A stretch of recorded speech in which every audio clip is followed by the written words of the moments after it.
welcome back to the 8th episode of GDF Diaries. I actually can't believe we're on the 8th episode.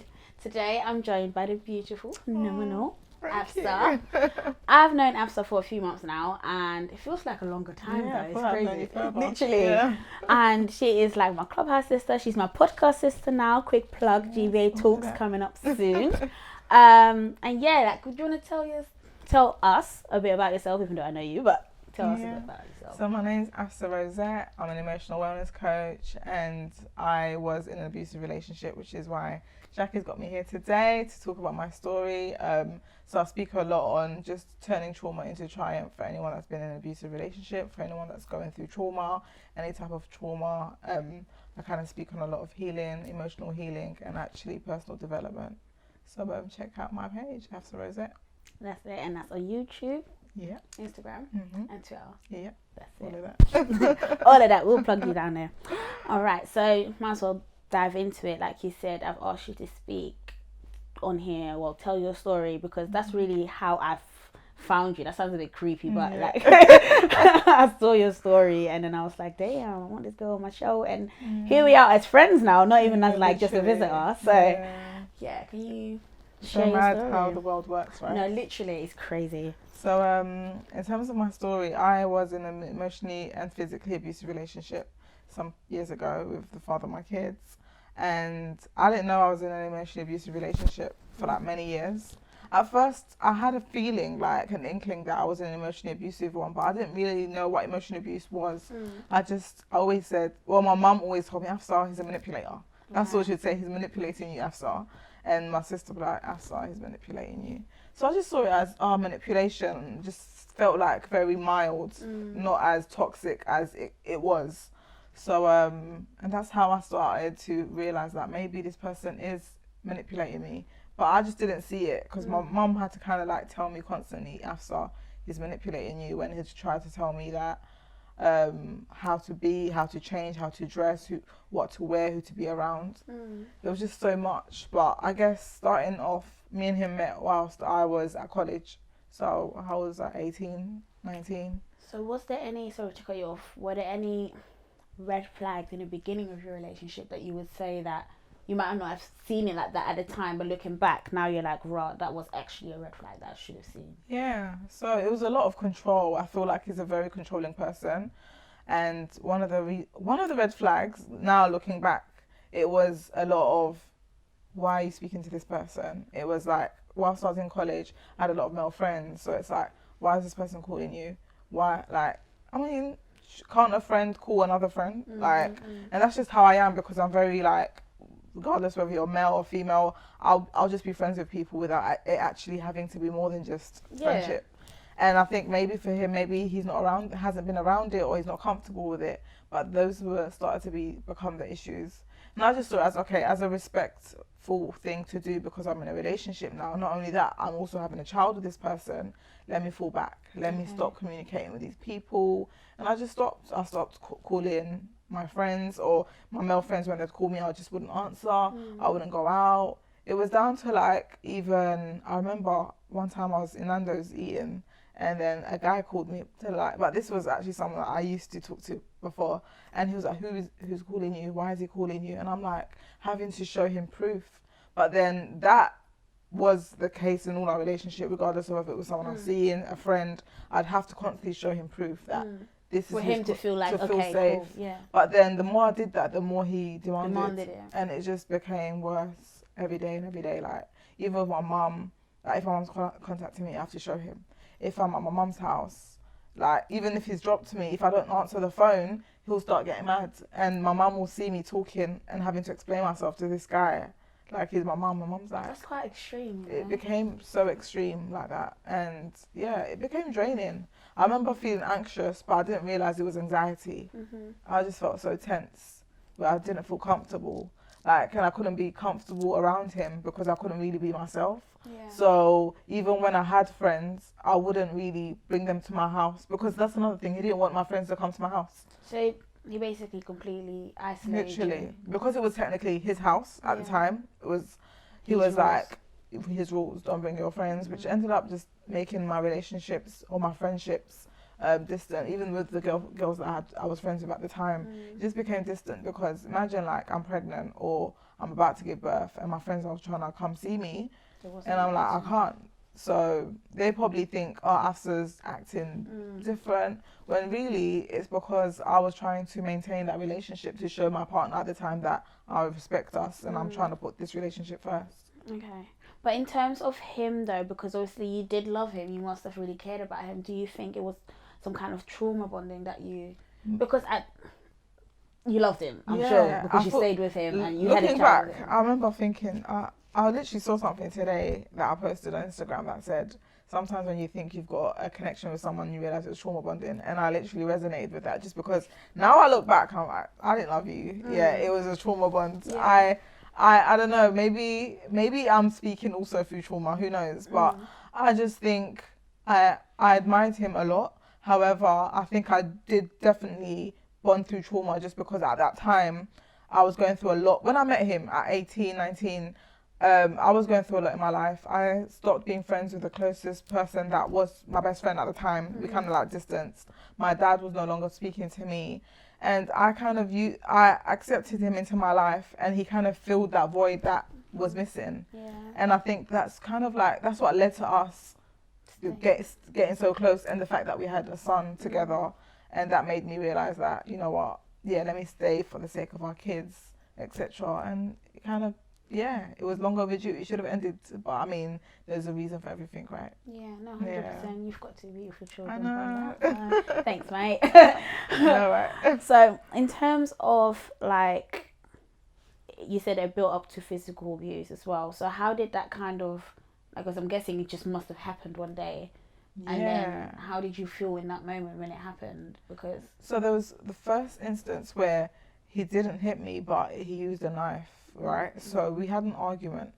I can't remember what the argument was at the time. I remember just coming out of the bedroom to go into like a hallway, and he had a knife, and he hit it on and I kind of dodged, and the knife hit the wall. It was kind of like a wall cupboard sort of thing, so it kind of went in between the edge of the door. And I remember picking up my son, thinking, I'm leaving this house, and that's when I realised, wow, this person has issues. But then he made me feel like guilty for taking our son from the house. So I ended up I went out of the house and I went back in like literally a couple hours later. So I kind of like stayed in the car trying to reflect, how am I going to go to my mum's house and tell her like, this is what happened. Yeah. So I ended up just going back in. Now looking back, I'm like, you're so dumb, you should have just left. But you know what? Literally, I actually love that you're just being so open, because often, like even when I first started, working within this sector, learning about this sector when it comes to domestic abuse, my dissertation question was, why do women stay? Because so many people ask, why do women stay? And there's so many reasons as to why people say children, just the fact, being trauma bond to the person, just finances. There's so many different reasons as to why people stay, and it's good that you're being so open about it, because often people will be like, oh, you just don't understand this, that. But you being open with your reason, like him making you feel bad about, you wasn't taking his son, you was taking your son away from the situation. So, and then he was, basically that's what he did. It made me feel like I'm being like a typical baby mum that takes the child away from the father. And I'm like, no one said that you can't see our son, but it's just the situation. But I ended up just staying. And again, another red flag I'd say before that was, before we even moved in together, I was pregnant, or no, tell a lie. Maybe I was pregnant, or maybe I wasn't pregnant before that. But all I know is I was in his mum's house, in his room, and there's a picture. I don't know if it fell off or I was tidying up and I was trying to like move, because it was literally a drawing, right? That he had stuck on the wall, and I realised that he was trying to hide what was behind the drawing, which was a hole. And when I asked him about it, he said there was a hole in the wall. He said that his ex had made him mad and he punched a hole in the wall. Nice. And now when I look back, I think, I wonder whether what he told me is true, whether he was mad at his ex and he punched a hole, or whether she was there and he tried to hit her. Who knows? But those are kind of like red flags when I look back in terms of physical. But when it started to get physical now was after I had my second child, so my daughter. So just So how long have you guys? Because you said college. How long was you guys together? On and off for like, I'd say 10 years. Oh wow! Yeah. Wow! Yeah, Okay. it was a long time. That's a long ass time, Yeah. girl. Yeah. Sorry, go. So it was after you had your second child, yeah. Yeah. So after I had my daughter, 2018, I went to his house. Again, we weren't together. Mm-hmm. We were together, but not together. Yeah. I'm telling you, it was a very toxic relationship. Yeah. So I was living separately. We were like together, but living separately. I went to his house, was chilling, and we ended up having another argument. I can't remember what. It was an argument about something. Yes, that's it. It was an argument based on something that I had noticed that he had done on socials, relating to other women. And then he ended up just getting mad at me, saying, "Oh, I make him angry because I'm bringing up the fact that he's speaking to other women." So Let's speak now. I know. I mean, yeah. So those are the things that would usually happen, right? When I find certain things, he'll make me feel like I'm the bad person for finding out. So the whole and then gaslighting me, everything. And then that's when it got physical. He got angry and then he strangled me. He tried to strangle me. He dragged me from the bedroom, put me down onto the hallway. Again, that same hallway, because it was the same house that we used to live in. That same hallway, put me down, tried to strangle me. Wait. Trigger warning for anyone watching. Yeah, it was mad. What? I remember thinking, I'm going to die today. I remember thinking, I'm going to die. I remember shouting the neighbour's name downstairs, because like I said, it was an old house that I used to live in, so I knew the neighbour downstairs' name. I remember shouting his name, saying, "Mark, help me, he's trying to kill me." And yeah, he was like, no one cares. No one's going to hear you. No one's going to save you. And I was just like, and I just had my baby. Like, I just had my daughter. So I was physically weak. Like, obviously, as a man, he's stronger than me. However, I was like in my weakest point just because I'd just given birth. So I remember just trying to push him off of me, but my core felt so weak. And I remember thinking, damn, I feel so weak. And yeah, and then he got me off. And I remember he got off of me. I remember trying to hit him back to kind of like protect myself, yeah. And then I remember taking my daughter, she was in a car seat because she was a baby. So wait, she was there? My daughter was there in the house. Jesus. Yeah, I remember taking her, getting back into my car, driving home. The next day he came back, he apologised, came to my house. I had bruises on my neck. And I was like, my neck hurts. And because he tried to grab my neck, but not in a hurtful way, but in more like romantic, caring way. And I was like, stop, my neck hurts. And then he was like, I was like, why would you do this if you care about me? And then he was like, oh, I'm sorry, but you handled yourself. You could handle it. You're a strong girl. It was that. And I was just like, what? And that's when I realised this person does not care for me. This person does not love me. So angry right now. Yeah, because why would you want to inflict pain on me? The person that you love. The person that you love.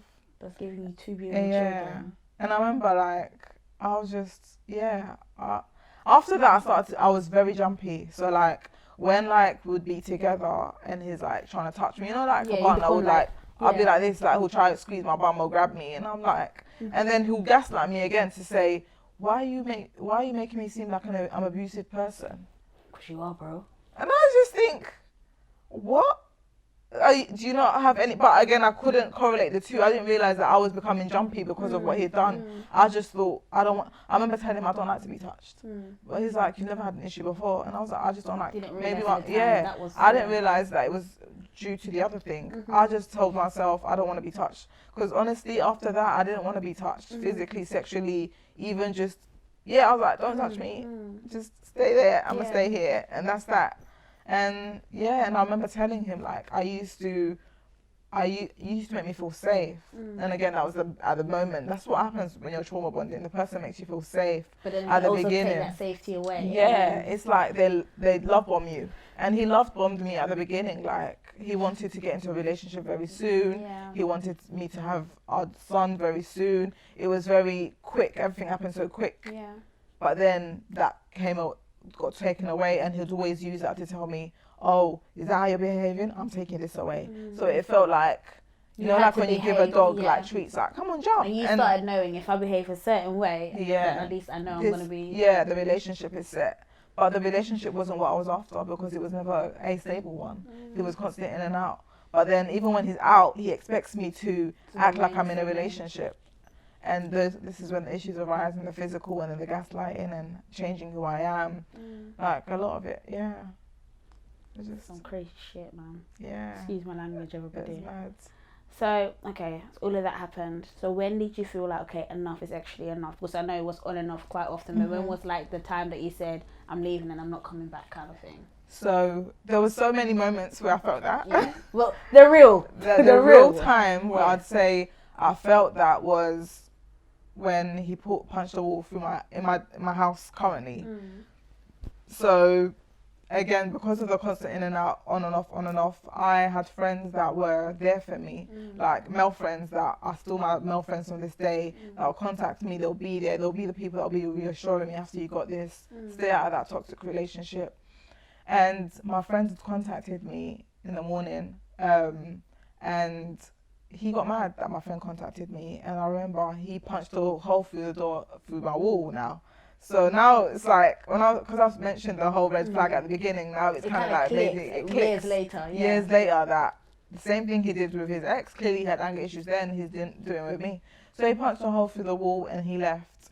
And then it just made me realise that, again, I don't want what happened that day to happen again. So I was like, this is it.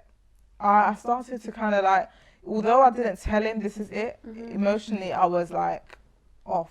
To be fair, emotionally, even a year, 2 years before that, I was kind of like distancing, but then physically I was like, okay, this is it. I don't have to tell him. I've told myself that this is it. And I remember he would call me like, trying to, I think realising that Afsa was always there, but realising I'm no longer there.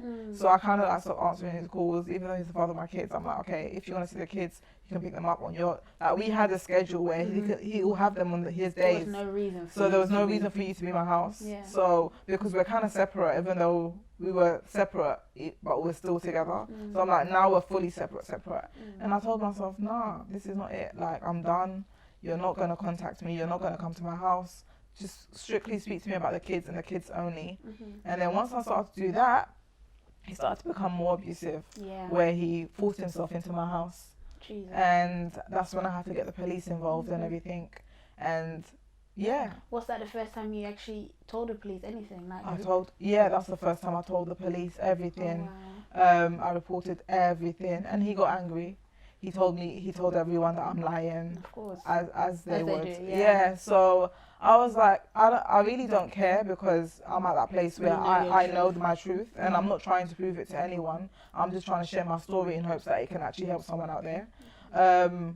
And basically, he forced himself into my house whilst my daughter was there. I've actually even got a picture of him doing it, like recording, or he'll come to my house, call my name through my letterbox, and I'll be recording him just doing it, because I was like, I'm accumulating all this evidence. That's what you do. And I did that, and I contacted the police, and I made sure that I got a restraining order so he can't come anywhere near me. But and that's when I told myself enough is enough. I don't want to put myself. And then again, another time, I was going to pick up my kids from their nan's house, so his mum's house. And again, because we used to live together when I was at uni, he had all my uni books. He chucked them all at me. And it was just a lot of that. Like anger, because I was now taking my power back. Yeah, that's it, back control of your life. And I think he was mad at that. He wasn't used to me being that person. But that's my story. You're so strong, honestly. So how did that affect you? Because obviously right now you are an emotional well-being coach. So how did you even get to that mind frame? Because how was your mental state in that moment at that time? Because it must have been at first all over the place, but for you to get to where you was then to now, I think it took a lot of talking to my sister firstly, and myself, because after I had my daughter, I was suicidal. Because again, the whole when he hit me and everything, I just didn't want. I trauma bonded to someone that I was addicted to, that I was no longer. I knew this is not good for me, but I didn't know how to get out, and I was suicidal because I didn't know how to live without this person. And that's what killed me the most, because I was like, you knew he's not good for me, but why am I not leaving? So I'd pray, I remember even trying fasting and telling myself, let me actually just do it. Let me focus on my spiritual side, and hopefully that will help. And I remember because I'm Muslim, so my ex wasn't, so he just saw it as, why are you changing? Like, and I'm like, I was always Muslim when you met me. I've always fasted. I've always prayed. So it's like when I started to abstain from sex as well, it became different for him. So even though we were together, I knew that ultimately I can't leave you because I feel like I'm stuck. But I'm gonna pray. I'm gonna fast. I'm gonna do everything I can spiritually for God to give me the strength to be able to leave. And I'm like, if this isn't for me, just let it not be. Like, end it now. Give me the strength to leave it. And I had to kind of like take that power back eventually, and I had to do a lot of reading, I had to be transparent with myself first, actually my family, because a lot of the times I never told them everything that was going on. So I told them little bits. But then when because my mum knew, like, Afsa, this person's not for you because you're pregnant and he's not even trying to help you. So I was like, Mum, this is basically what's been happening. And then after that, they realised that after you have been in an emotionally abusive relationship.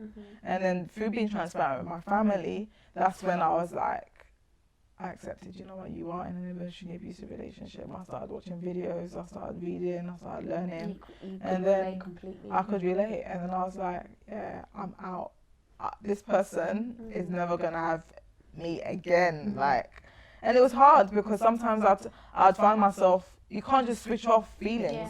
So I'd feel like, maybe I made the wrong decision.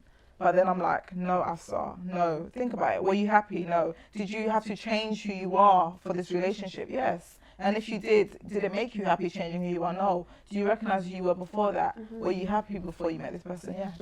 Then I realized, you know what? This isn't for me. And then that's when I kind of took the step to doing what I needed to do to heal. And to be fair, you're never really fully healed. I still feel like I'm going through my journey of healing.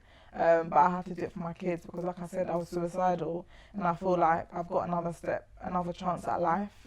So it's a perfect opportunity for me to keep striving. And I mean, imagine I had actually done it, I wouldn't be here today. Exactly. So I'm like, yeah, like I've got another chance. So why not just share my story? Yeah. Oh, bless you. Whew. Okay. Yeah. Damn. Yeah. My mind's gone blank. Oh. I was going to ask you, so do you feel like this whole experience has changed your outlook on men, should I say? It's made me more vigilant. And I say this just because, you know, like, you might even be listening to a song, right? Like, back in the day, I think my experience, and also even through being an emotional wellness coach, I realised how a lot of us have been traumatised through childhood, adult life. A lot of us have trauma bonded. Things I watch, everything I listen to, the music that I used to listen to, like, you know, even like love songs, just like even Beyonce or I don't know, something, yeah. What's it? I'll just be listening to music and I'm like, no, girl, like, why are you singing that? Like, you don't need him. Your life does not end just because of him. And then I think that's how I've become, and I think I don't see it as a bad thing. To some other people, they're like, so you're traumatized, but I'm like, no, I feel like my life is my life, regardless of my mindset has completely changed. And I don't think it's all men that are toxic, and nor do I think that all women are innocent. I just think that you have to actually get to know a person properly. Like, take time, don't rush. Even when I've dated, I've told myself, like, there's times when I've dated and I thought, okay, after he was rushing, as in like, let's take time. Or someone will try to rush me and I'm like, let's take time. Let me get to know you as a person, as a friend first, before I actually pursue something more. And I guess it's made me a bit more cautious. Yeah. And it's actually made me enjoy people as well a lot more, because I'm like, if I'm going to speak to someone, I'll actually learn to create a foundation of friendship first before it getting to anything more. Which has helped me as well. So, yeah. Yeah, no, that's really good, 100%. And also you said that we've been mentioning that you're emotional wellness coach. So what do you kind of do, if that makes sense? So explain to people how you would support them or help them. So a lot of the women that I work with have been in abusive relationships. Some of them not physical, it might have been emotional. Some of them have always just been in and out of relationships. And usually depending on what the situation is, I'll usually go do value exercises where the person actually understands the kind of things that they value. Yeah, I think it's very important you have your self values before getting with someone, because at least you know who you are. Okay. And I think that's Knowing your worth, and also understanding what you value to your core, like your core values, because often people get in relationships and then they sacrifice their core values. So if like you're Write someone, down the notes. Told you I needed my notebook. yeah, if you're someone that kind of like commitment is your thing, like there's women out there, right? You date someone because they're nice, they're good looking, they dress well, knowing you want a relationship, but you'll date someone knowing that they don't. So if you commit, one of your values is commitment, then why don't you actually pursue someone that actually wants commitment? If it's stability, why don't you pursue loud, that? babe. I'm just gonna get. So yeah, honestly, I'm telling you, like, it's the truth. And I think once you start doing all those, so it's values, understanding how to create boundaries, understanding how to say no.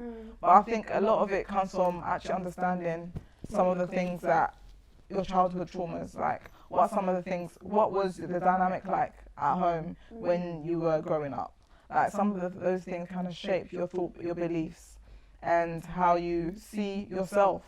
And based on how you see yourself, you end up realizing that subconsciously you're showing someone, I do not value myself, which means that they're not going to value you. You're putting that out there into the world. And you might not know that you're doing it directly, but people will pick up on it. And once you start to set boundaries and actually know that, no, I'm not going to settle for less, because that's actually understanding your values, right? No one's going to come in and tell you or try to finesse you and be like, and you'll be like, no, I don't need this, because ultimately this is what I'm after. And you'll filter out the people that are not serious. Okay, so obviously in terms of your relationship, it ended ratata back and forth. So in terms of co-parenting, how is that working? How's that worked out? So I basically don't talk to him. Like, we don't talk, just because I needed to put the boundaries. Like, I told myself, you know what, if anything, I have to put boundaries up, just because I lacked boundaries in the whole relationship. And this is the time, in order for me to actually not be, that's because after I realized I was in an abusive relationship, I realized that the only way that I can stop this abuse is to literally block him out. And that's what I did. I just stopped talking. Firstly, actually, I told him that we're gonna only talk about the kids, as in drop-offs, pickups, and that is it, or emergencies. Don't contact me. And he struggled to do that at the beginning. It kept overlapping. He kept trying to overlap in, or he just kept trying to push my boundaries, and I'll just ignore him. Or he'll try to come to my house, like earlier when I said that he'll call my name through my letterbox, just thinking that I would let him back in, which I didn't. And then the other thing was, after that, because he tried to actually keep my kids from me as well, which was another thing that, like, who would do that? It's a thing where, like, it was he needed to bring them back. Yeah, I was meant to have them, and he didn't. So that was another thing that I felt like he was trying to do to kind of cause a reaction in me. And at that point, that's when I had to get like professionals involved because of our kids. And I thought, this is actually going to affect my children's well-being. So and the thing is, once I started to like contact social services and everything, that's when it kind of made him fix up. Yeah, because there's other people watching what he's doing. Yeah. So he was no longer coming to my house, screaming for my door, shout my name for my letterbox. He wouldn't text me because he knew that I've told you specifically. And because of that, anyways, his family had to intervene and become mediators. So I don't directly communicate with him.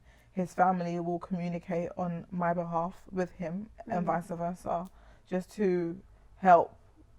Well, I'd say help. It doesn't really help because, like I said, that's why it's important to actually understand anyone that you're with, their family and the dynamics and the way that they are, whether they're people that are very accountable.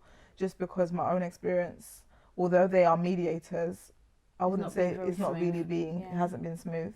However, it still helped me become sane so that I don't have to deal with any of the some kind of boundary in terms of there's no direct contact. There's no direct contact, because if the sister messages me and I realise that, I'll just ignore it because I don't have to see it unless it's an emergency where my children in need, then I'll respond. Yeah. If it's anything else, I don't really need to see it. Yeah. And that's how co-parenting has been working, basically. It's not co-parenting because I specifically told him I can't co-parent. Yeah. And to be fair, one of his family members told me through conversation that you don't actually, because I was like, I think she actually does what you do, right? So like in terms of, you know, like with you help women that have been in domestic abusive relationships.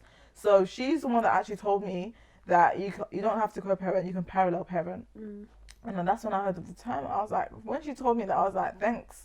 Because that's what I'm going to do. Because I was like, I don't think co-parenting is for everyone. Yeah. Co-parenting isn't effective if you've been in an emotionally abusive relationship. Yeah, because they can use that as the way in. People use children. So even the way you told me, or you just said that he kept the child, that's emotionally abusing you because you know it's going to give you distress. And And parallel parenting means that you don't have to, what you do when they're with you is you.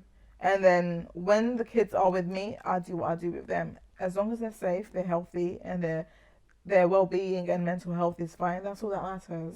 But you don't get to dictate what I do with the children when they're in my care, and nor do I. And we've had to accept that. At the beginning, it's not easy because you've grown up thinking. In fact, he's actually, because a lot of times I accommodated my life based on what he wanted.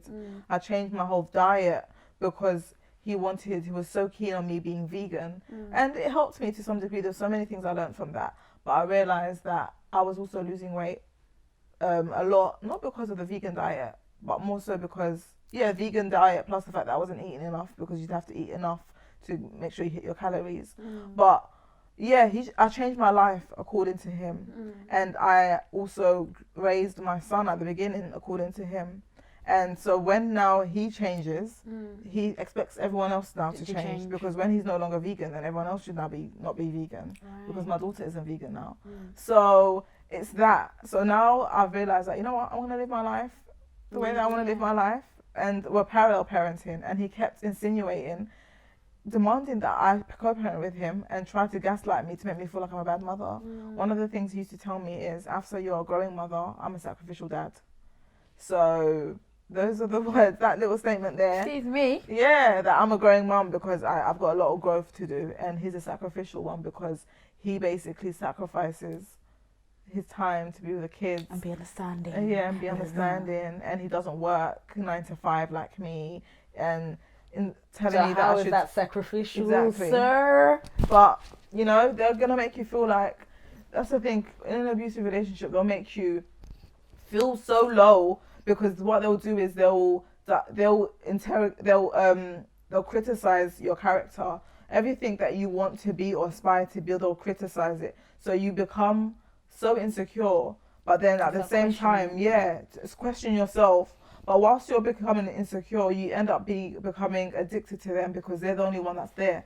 And that's what happens, and it becomes a cycle where they love bomb you. So they make you feel like they are your everything, basically, but at the same time criticize you to make you feel like you are unworthy of love, but yet they're the only person that can show you it. So you end up becoming stuck. And that's what happened to me time and time again. It made me feel so insecure. He'll criticize how I look. He'll tell me that I should change this, or if I am wearing makeup, don't wear makeup. Or if I do, he won't tell me, oh, you look nice. And if I say, why don't you compliment me, it's like you're focused too much on visual. And it's just like, but there's nothing wrong with complimenting your partner. It was a lot of that, like, oh, this is what I want to do. Why can't you be a stay-at-home mum? I'm like, but why can't I be both? Yeah. And what is it that you do right then? now, is it not working out for you? Exactly, right? But it's because a lot of it stems from insecurities within themselves. The thing is, a lot of abusers have been abused themselves or suffer from insecurity because growing up they were probably made to feel like they're unworthy. And sometimes it might have been through their parents, sometimes it might have been through their friends. Having, like, again, like I said, in hindsight, when I reflect back, I remember our conversations. And he'd always tell me that growing up in his household, his mother wasn't someone that would show affection, so he wasn't used to affection. His mother would criticize him instead of actually applauding him and actually celebrating his wins. As a child, like, you know, a normal child, like within a household, within childhood, you'd expect your parent to actually be proud of you when you're doing something, tell you, well done, babe, like actually show their appreciation. That's something that he'll tell me that his mum lacked. So growing up amongst that, I can now understand why he was the way that he was towards me, because he was insecure within himself because of a lot of the things that However, I'm just gonna slide it in there. It doesn't justify his behavior. It doesn't justify it at all. That's the thing. Like, it doesn't make it right. You understand it, but yeah, not I understand right. it. Because the thing is, when I started to read and understand, I realized, wow, I pitied him. Because at the time I was angry, but now I'm not angry. I kind of feel sorry for him, but it doesn't mean I'll take him back. I just think I see past all this facade that you put up, this mask. You're an insecure person, and hopefully one day you get healing, because otherwise it will just continue to live with you, and you're going to be living with that, and it's not nice. Like, don't you want to feel secure? Don't you want to cultivate healthy relationships? But you're going to forever, unless you work on it, you're going to forever keep walking amongst people where you feel insecure, and you keep using your insecurity to push people down, when you can use to uplift it, when you can uplift each other. 100%. But that's what happens. And in terms of like your children, obviously they seem quite happy from what I can see, thank God. But how do you feel? Do you feel like it's ever affected any of them, or maybe yet oldest because he's older now? Like? So with my son, like, he always tells me, "Mom, I'm happy. I'm happy. Like, you're happy." And he'll tell me, like, he told me, like, "Mom," because sometimes, again, through the dynamics, right, like certain things, I've had to tell my son when he'd ask me, like, "Oh, can I do this, or can we be together or do this?" And I'm like, "No, because this is separate. You and your dad are going to be doing things separately from me and you." And he's realized that, and by the same time he realizes that Mommy was sad. Like, he'll tell me, "Mom, I'm happy that you're happy, because I remember those days when you'd cry and you'd just be in bed all day." And because he saw that, and again, that is traumatizing for a child to see. And that's why I kind of look back and I think I don't want to ever put my son in that place, or my daughter. But my daughter, she's 3, she's still quite young, so I don't know whether, like, she feels it, because she can't articulate herself better. But my son's always been quiet. He kind of reminds me of myself. He's very observant, and I think I noticed that within him. So he's kind of like, he sees, "Mum, you're happy," and as long as you're happy, he'll kind of hug me, and he'll tell me, like, "I'm glad that you're happy," and I'm like, that makes me happy. I love so, that. Yeah, I think he's noticed the changes, and I think, like the other day, there was a time, I think a couple of weeks back, he was like talking about his friend, and he was like, "Oh, my friend, I think, is like me and you, like, where the mum and his mum and his dad aren't together, so he lives in 2 homes." So I think he's understanding the concept of, it's unfortunate, but I think ultimately it's better for the health, the well-being of the children and myself as well. Exactly, you're safeguarding yourself and the children as well. That's the most important thing. And as long as they're happy, you're happy. Yeah, no, it's true. That makes me happy.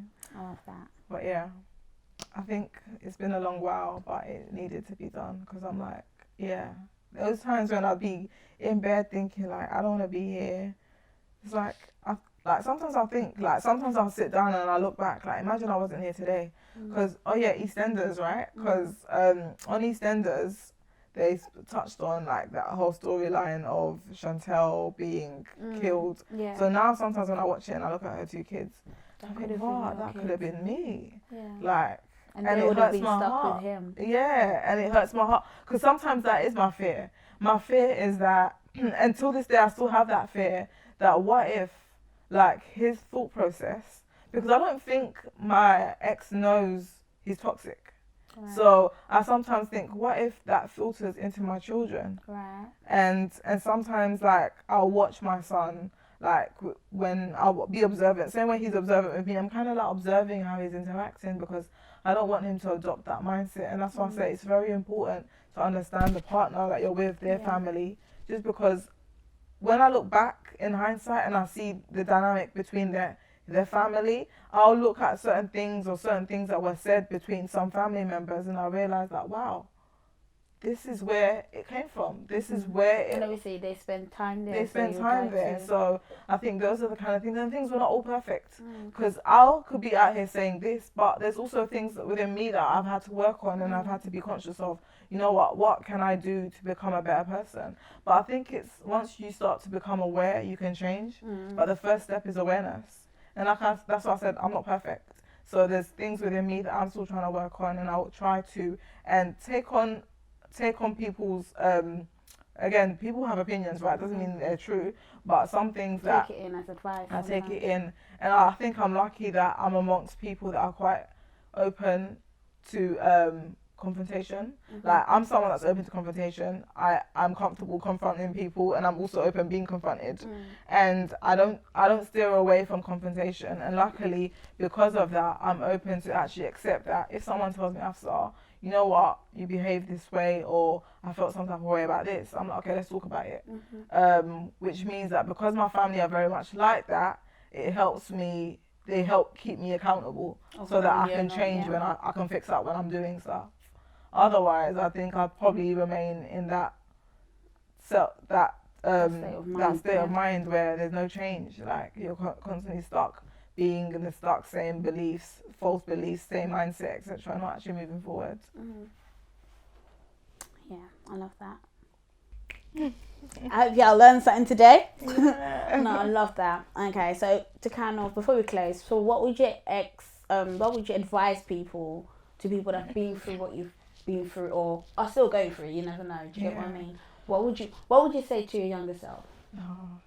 If I could speak to my younger self, I'll tell her to slow down firstly, because you're moving way too quick. Yeah.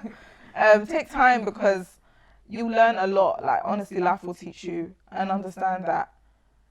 Love your family. Speak to them. Speak to your family. Have that support system, because they're always going to be there for you. And the other thing I'd say is just get to know someone first, like properly. Get to know someone and get to know their family, because their family will tell a lot about how the person is. I've had to learn that the hard way, trust me.